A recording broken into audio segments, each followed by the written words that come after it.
Make vient de mettre à jour son système de pricing. Dans cette vidéo, je te propose d'examiner concrètement ce qui change. On va identifier les nouvelles clés de facturation. On va voir quels sont les modules impactés par ces changements. On va voir ensuite quelles sont les alternatives à cette évolution de prix. Et on va voir comment optimiser son forfait pour dépenser le moins de crédit possible. Donc la première chose qui change, c'est qu'on ne va plus parler d'opération, on va parler de crédit. Jusqu'ici, dans ton scénario, à chaque fois qu'un module était sollicité, tu prenais une opération qui venait se désincrémenter de ton forfait. Maintenant, on va parler donc de crédit et on va voir que chaque module peut avoir un nombre de crédits différent. Alors, première chose à savoir, le nombre de crédits ou d'opérations reste le même selon les différents forfaits que vous avez. Donc si vous avez pris un forfait à 29 dollars par mois, vous aviez 40 000 opérations, vous en avez maintenant 40 000 crédits. Donc ça ne change pas. Ce qui va changer, sur certains modules, on va avoir plus de crédits consommés. Et ces modules, ce sont finalement les modules IA de Make. Donc on peut le voir ici, quand vous utilisez un module qui va consommer plusieurs crédits, on va vous avertir que ça a consommé des tokens. Donc là, on a ici les agents Make et on a ici toute la partie outils IA générés par Make. Donc si je vais regarder dans un scénario, on va voir ici, j'ai ici ajouté ce module-là et on va venir m'alerter que je vais consommer plus d'un crédit si je l'utilise. Alors maintenant, la question qui se pose, c'est pourquoi ça coûte plus cher et comment on peut faire pour que ce ne soit pas le cas. Bien justement, on va regarder ensemble. Pour moi, Make a fait une erreur de communication. Ce qu'ils ont changé, c'est pas finalement leur pricing. Ce qu'ils ont changé, c'est la mise à disposition de leur propre modèle. Et c'est lui qui coûte de l'argent finalement. Donc,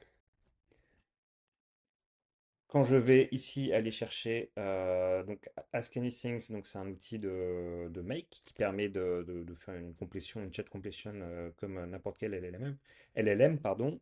Je vais pouvoir venir ici chercher un modèle. Alors d'abord chercher une collection. Donc là j'ai par exemple le Make AI et je peux utiliser les modèles qui sont proposés par Make. Donc il y en a trois, un small, un medium et le large qui lui-même utilise ChatGPT 5, on le voit ici, le modèle mini. Mais ce que je peux faire également, c'est utiliser une connexion. Par exemple, ici j'ai Gemini. Donc je vais utiliser les modèles de Gemini. Je vais utiliser le Pro et là, ça ne va pas me coûter les X crédits supplémentaires, ça va me coûter les tokens chez Gemini. Ou de la même manière, on peut utiliser ici OpenAI. Et là, j'ai tous les modèles d'OpenAI. Je vais prendre GPT-5, je vais rentrer mon prompt, ça a marché exactement de la même manière, sauf que c'est OpenAI qui va me facturer, comme si j'utilisais un module ici, OpenAI, comme c'est le cas ici. Donc pour contourner cette consommation de crédit, il y a plusieurs façons.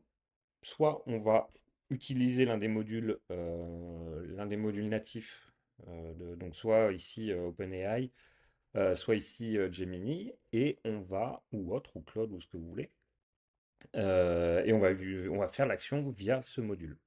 Ou alors on va tout simplement utiliser une connexion qui existe déjà et utiliser le modèle qui va bien. Alors j'ai fait un petit comparatif. Je suis parti du même texte et j'ai fait un prompt très simple qui est résume-moi le texte. Ici, on le voit, et c'est d'ailleurs intéressant, on voit bien qu'il y a eu une opération pour l'utilisation du module et 1,46 crédits pour le prompt en lui-même et l'exécution en fait, pour le travail fourni par le modèle. J'ai fait exactement la même chose avec GPT-5 et ça m'a coûté, on voit ici, 2278 tokens.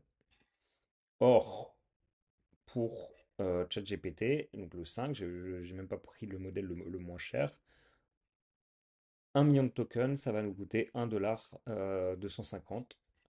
Et là, un crédit, ben, on a vu tout à l'heure que 40 000 crédits, ça nous coûte 30 dollars. Donc le rapport est beaucoup plus élevé chez Make. Ça veut dire que l'utilisation du LLM de Make coûte plus cher. Alors pourquoi continuer à utiliser l'IA de Make? Et tout simplement pour une simplicité de connexion, c'est-à-dire que vous n'êtes pas obligé de créer un compte chez un modèle tiers pour pouvoir utiliser Make. Donc, pour ceux qui n'ont pas encore tous ces accès, c'est un outil qui est quand même assez simple à mettre en place, puisqu'il vous suffit de créer tout simplement une connexion à Make pour son LLM. Donc, on va regarder comment faire. Je suis ici, je vais ajouter une connexion de type Make AI Provider. Donc, Make démo. Je sauvegarde et je peux avoir accès aux différents modèles sans avoir besoin d'ajouter une clé, etc. Donc finalement, c'est assez simple d'utilisation. Pour les personnes qui n'ont pas de compte ailleurs, bah, c'est beaucoup plus rapide, pas besoin de mettre de carte bleue, etc. Vous l'avez déjà mis dans le forfait. Donc encore une fois, c'est là où je pense que Make a fait une erreur. Ils ont communiqué sur un changement de prix, là où ils auraient dû communiquer sur la fourniture d'un modèle facile d'accès et donc une feature supplémentaire plutôt que créer un peu une crainte autour du nouveau pricing. Donc pour résumer la vidéo, le changement finalement ne concerne que le LLM fourni par Make. Donc si vous ne l'utilisez pas, ça ne va rien changer. Attention, si vous l'utilisez, mettez à jour en masse vos différents scénarios. Vérifiez si ça vaut le coup d'utiliser Make ou s'il vaut mieux basculer sur un autre modèle. Et finalement, ce que vient d'ajouter Make, c'est une fonctionnalité qu'on pourrait appeler le biome, Bring Your Own Model. Donc globalement, on peut venir utiliser les modules de Make avec le propre LLM qu'on a choisi, celui avec lequel on a l'habitude de travailler, celui avec lequel on a un compte. Et donc ça, c'est une fonctionnalité qui est très intéressante qu'ils auraient peut-être dû mettre en avant plus que le changement de prix. Je vous dis à bientôt pour une prochaine vidéo. Bye!